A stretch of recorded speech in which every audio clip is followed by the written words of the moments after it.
I answered a spam call. Hello, is this Mr. Henderson?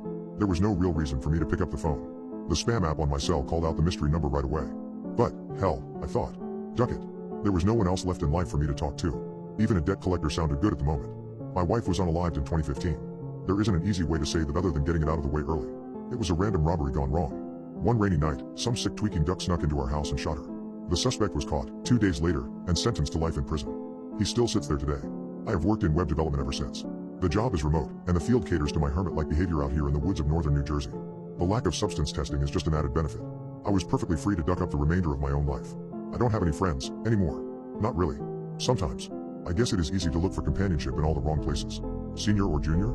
I replied to the lady with a sigh before settling into the armchair in my office with a bottle of wine. It was raining that night.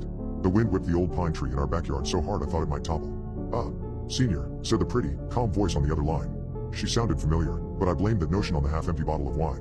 Apologies, ma'am, but Senior died 6 years ago, I said, a little annoyed at the lack of record-keeping at this place. She paused. Oh gosh. Gosh, that is not what we have here. I am so sorry, sir. We were not aware. Please forgive the intrusion and assumption. Would you mind pausing while I check my records?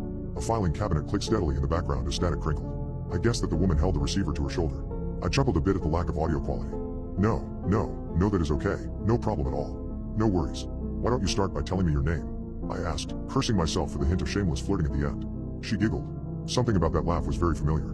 My name is Emily, and I work with his credit card company, she said in a rehearsed tone. Unfortunately, we cannot divulge which firm over the phone if you're not on the account. Which, you just admitted yourself, of course. Okay. I am guessing that you are Mr. Henderson's son, she mumbled while audibly thumbing through papers. Yes ma'am, that's right. But it's been years. I could not possibly be stuck with the old man's debt, right? I asked hopefully. Well, let's check, shall we? There was a panicked shuffling and opening of books in the background. I am so sorry, sir, she replied with a regretful tone. The rules are in one of those 3 ring binders, and they are very difficult to find. Please hold for a moment. That's okay. Did not know anybody still kept records that way. Do I get an email confirmation of this charge as well? I asked. Excuse me? Email. Like. Electronic mail. A confirmation of the charge? I asked again, allowing my confusion to turn to frustration. What was this lady's problem? We don't do that here. Still a few years away from all those fancy features, she continued. But as you know, late payments are a pretty serious issue. They can even affect the credit score of an individual when a large amount has not been paid. Okay, of course, I said, genuinely starting to grow worried and a bit flustered. What can I do? Is there a Mrs. Henderson in the household? She asked quietly. Mrs. Henderson died in '06. What year did you say? Oh my gosh. That is so horrible. I am batting 1,000 today. I gasped. That was it. That phrase. I don't know if it was the way she said it or the fact that simply not that many people use that exact language. But as soon as she did, something clicked in my memory. My wife worked for a credit card company before we met. Her name was also Emily. The voice sounded like hers, but it was younger, more hopeful than I remembered. What is your last name? I asked. The line was silent. Look, I know that's a weird question. But please, I think we know each other. I can't give that information out. She started. Okay. Did you go to Jefferson Memorial High School? Yes, she said, astonished.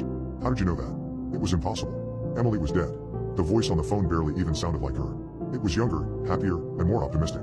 This type of dream was the type of thing that had kept me up a million sleepless nights in the past. And yet, I was awake. Could it be a coincidence? Is your mother's name Eva?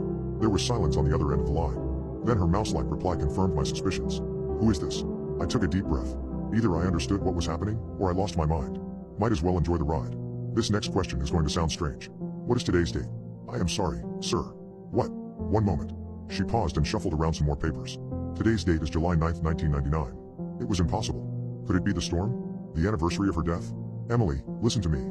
Okay, sir, this conversation is getting a little strange. Let's keep it to the payment plan. Listen to me very carefully. One day you are going to meet a man. You are going to love him, Emily. And he will love you more than you ever know. I had to give her something to remember. On your first holiday together, he will buy you one gift for all 12 days of Christmas. Sounds dreamy, she replied with a laugh and a sigh. Are you one of those psychics? I am serious. You will marry this man, Emily. He will buy you the ring you always wanted. The ceremony will be in a beautiful one in your hometown. Your entire family will be there, including Aunt Zelda and your grandma from Tennessee. I like this fortune cookie, she said with dripping sarcasm. But 2 years later, on July 9th, 2015, you will be unalived in the home you share. She shifted the phone nervously. So what do I do? First, I tried to tell her to avoid the house that day. To never date me, to stay away forever and find a better life somewhere else. But somewhere in the middle of my rant, the line disconnected to the tune of a blood-curdling scream. I called back to find a non-working number. She never answered again. I fell asleep listening to the thunder rolling through the sky. The scream from that night repeated from time to time while flashes of her body on the floor occasionally invaded my mind. I never questioned the call. I never asked why. Maybe it was God, maybe it was just time. But yesterday morning, when I woke up, Emily was by my side.